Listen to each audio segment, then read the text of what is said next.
இயேசு கிறிஸ்துவில் பிரியமான சகோதர சகோதரிகளே, அன்னையின் அன்பு பக்தர்களே, இன்று திருச்சபை புனித பேதுரு, பவுல் ஆகிய திருத்தூதர்களின் மிக பெரும் விழாவை கொண்டாடி கொண்டிருக்கிறது. ஏன் மிக பெரும் விழா என்று சொல்கிறேன் என்றால், இவர்கள் இருவரும் நமது தாய் திருச்சபையினுடைய இரு தூண்களாக கருதப்படுகிறார்கள். நிறையா பேர் இந்த கேள்வி கேட்குறாங்க. இரண்டு பெரிய தூண்கள், திருச்சபையின் அடித்தளங்கள், திருச்சபையின் சொத்துக்கள், இவர்கள் ரெண்டு பேருக்கும் தனித்தனியாக விழா எடுக்காமல் ஏன் திருச்சபை ஒரே நாளில் இரண்டு பெரிய திருத்தூதர்களின் விழாக்களை ஒன்றாக கொண்டாடுகிறது என்று கேட்கலாம். அதற்கு பல காரணங்கள் இருக்கின்றன. ஆகவே ஆண்டவரின் சித்தத்தின்படி இவர்கள் இருவரும் ஒரே உள்ளமும் ஒரே எண்ணமும் ஒரே செயல்பாடும் செய்திருந்ததால் அவர்கள் இருவரையும் சேர்ந்தே கொண்டாடுகிறோம்.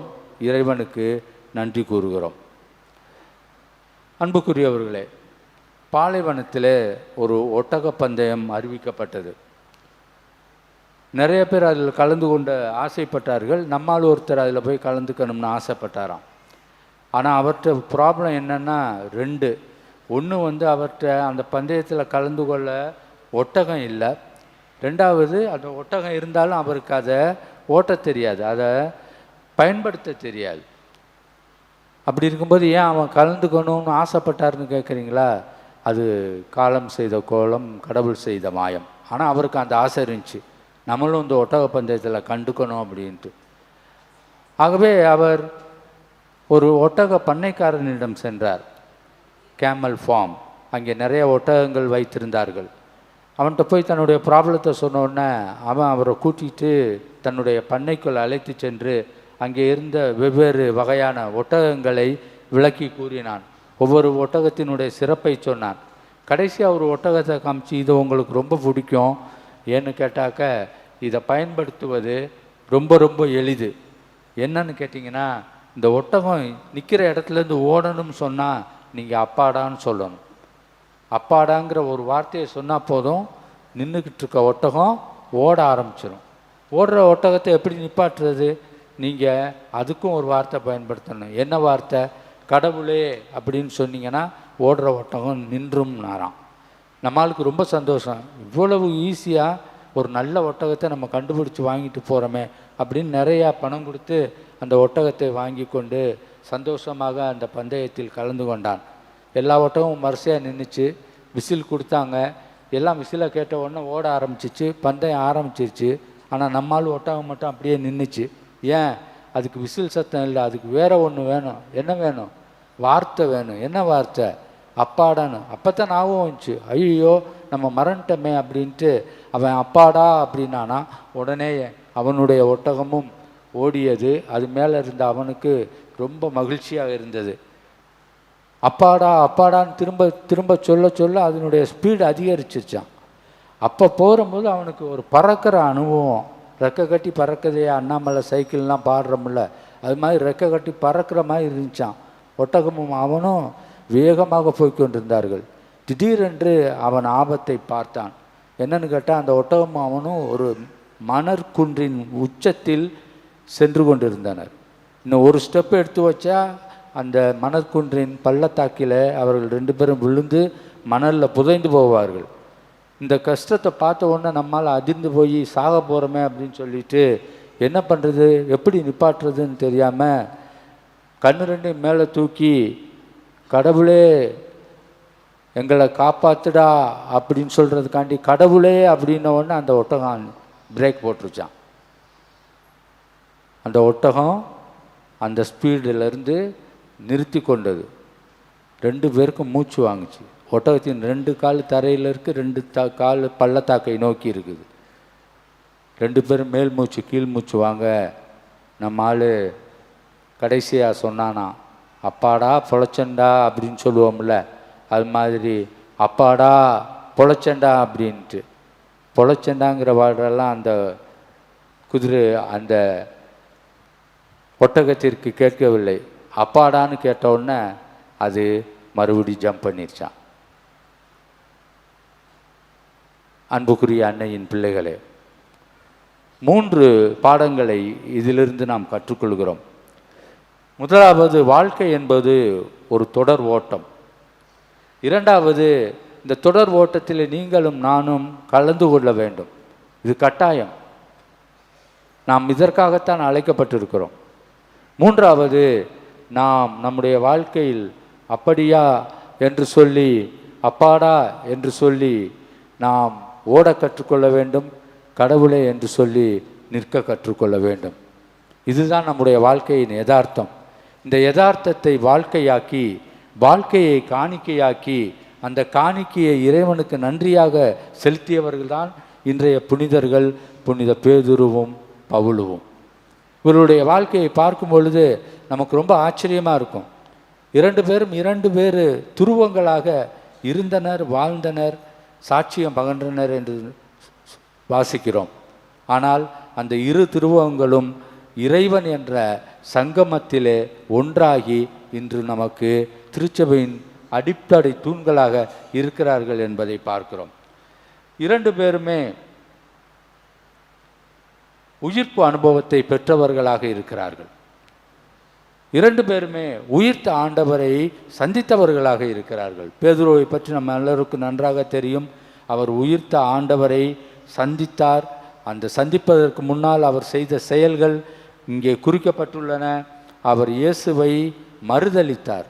எத்தனை முறை மறுதலித்தார்? 3 முறை மறுதலித்தார். எனக்கு தெரியாது என்று சொன்னார். அவரை விட்டு ஓடினார். தன் உயிரை காப்பாற்றி கொண்டார் என்றெல்லாம் பார்க்கிறோம்.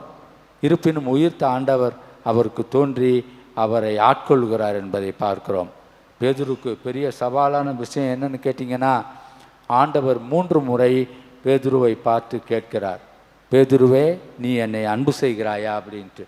3 முறை கேட்ட பொழுது பேதுருக்கு ரொம்ப மனசு கஷ்டமாயிருச்சு. 3 முறை கேட்குறாருன்னா அப்படின்னா என்ன அர்த்தம்னா, நம்பவில்லை என்று அர்த்தம். 1 முறை கேட்கலாம், 2 முறை கேட்கலாம். 3 முறை கேட்பது என்பது அதை உறுதிப்பாடு செய்வதற்காக. பேதுரு அதனால் மனம் வெதும்பி வருந்தினார்.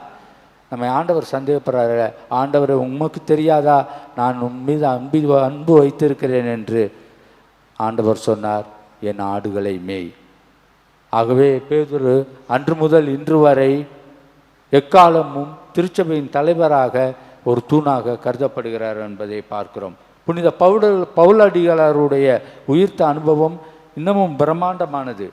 அவர் குதிரையிலே பயணம் செய்து கொண்டிருக்கும் பொழுது இயேசு ஆண்டவர் அவரை தடுத்தாட்கொள்கிறார். சவுலே சவுலே, நீ ஏன் என்னை துன்புறுத்துகிறாய் என்கிறார். அவர் பதில் கொடுக்கவில்லை.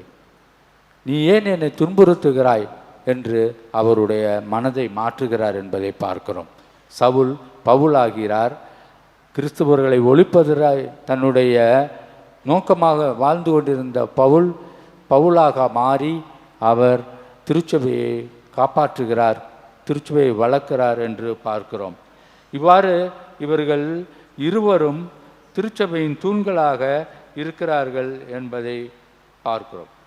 மேலும் இந்த இருவரிடமும் அன்புக்குரிய சகோதர சகோதரிகள், இவர்கள் 3 குணநலங்களை பெற்றிருக்கிறார்கள். முதலாவதாக இவர்கள் இருவரும் தங்களது கடந்த கால அனுபவத்தை ஏற்றுக்கொள்கிறார்கள் என்பதை பார்க்கிறோம். இது ஒரு முக்கியமான ப்ராப்ளம். இன்னைக்கு பெரியவங்க சின்னவங்களை பார்த்து சொல்கிற கம்ப்ளைண்ட் என்னென்னா, நம்ம சொல்கிறத சின்னவங்க கேட்க மாட்டேங்கிறாங்க அப்படிங்கிறாங்க, நம்ம பேசுகிறத மதிக்க மாட்டேங்கிறேங்கிறாங்க, நம்ம என்ன கேட்டாலும் பதில் சொல்ல மாட்டேங்கிறாங்க அப்படிங்கிறாங்க. இப்படிப்பட்ட சூழ்நிலையில் இவர்கள் இருவரும் தங்கள் கடந்த காலத்தை ஏற்றுக்கொண்டார்கள் என்பதை பார்க்கிறோம். இது தாழ்ச்சியின் அடையாளம். கடந்த காலத்தில் நான் ஒரு பாவியாக இருந்தேன் என்பது வரலாறு. அதனை ஏற்றுக்கொள்வது என்பது புனிதர்களின் தன்மை. ஆகவே இவர்கள் இருவரும் தங்களுடைய கடந்த காலங்கள் என்ன, பேதுருவுக்கு இப்போ கடந்த காலம் என்ன, ஒரு கைகழுவிய நிலை, ஒரு நம்பிக்கையற்ற தன்மை, தப்பி ஓடிய ஒரு கோழை மனப்பான்மை, ஆண்டவர் இயேசு கிறிஸ்துவை அவர் முற்றிலுமாக மறுதலித்த ஒரு கொடூரமான சூழ்நிலை என்பதை பார்க்கிறோம். அதனை அவர் ஏற்றுக்கொண்டார். அவர் வெதும்பி எழுந்து அழுதார் என்று எழுதப்பட்டிருக்கிறது. தன்னுடைய பாவங்களுக்காக அவர் வருத்தப்பட்டார். தான் செய்த துரோகங்களை எல்லாம் அவர் நினைத்து பார்த்தார். அந்த இயேசுவுக்காக உயிர் விட வேண்டும் என்று எண்ணினார். அதே போன்று சவுலாக இருந்து பவுலாக மாறிய பவுலடிகளார், அவர் கிறிஸ்தவர்களை கொல்வதையே நோக்கமாக கொண்டவர். அதற்காகவே தான் பிறந்திருப்பதாகவும் சரியாகத்தான் செய்கிறோம் அப்படின்னு அவருக்குள்ளேயே ஒரு மனப்பான்மையை உருவாக்கி கொண்டியவர். அப்படிப்பட்டவர் ஆண்டவரால் தொடப்படுகிறார்.